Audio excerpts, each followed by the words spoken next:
As if jet setting wasn't exciting enough, an app crew is trying to add more interest to travel and exotic locations. Fog of World adds a layer of gamification to the experience. If traveling around the world has become so commonplace for you that the act itself isn't interesting anymore, then you need to just stop for a second and count your blessings. Jokes. What you really need is an app that turns traveling into a game, so you don't get bored the next time you pop over to Tuscany, you spoiled brat. Remember when we were 12 and we didn't have girlfriends or significant relationships outside of our parents' Gerbil and Pentium 3 PC? I'm not sure about you, but I played a lot of Warcraft. Actually, I am sure about you. You definitely played a lot of Warcraft.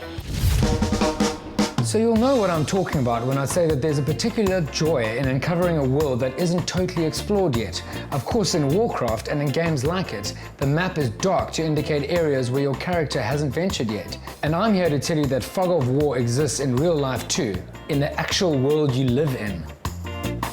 You haven't seen everything or been everywhere, so this app, Fog of World, makes the places you've already been completely clear and the unexplored places foggy. As you go to new places, the map gets clearer. Simple, fun, and genius. Not only does Fog of World motivate you to travel more and add a layer of gamification to your third trip to Paris, which, let's face it, is such a bore, it can also act as a great resource to keep track of the places you've been to. Obviously, nothing this terrific is free. You owe the ghost of Steve Jobs $5 for this lovely app, my friend. Annoyed that you won't be credited for exploration that you've already completed? Not so fast, wandering Wally. You can use a separate GPS device to record your tracks and import them as GPX or KML files through iTunes or Dropbox. Booyah! Speaking of Dropbox, have we mentioned that you can backup or sync your data from the app so you never lose it? So nice, no spice. The obvious weakness in Fog of World for us South African users is the usually prohibitive cost of data roaming while in the overseas, as we call it.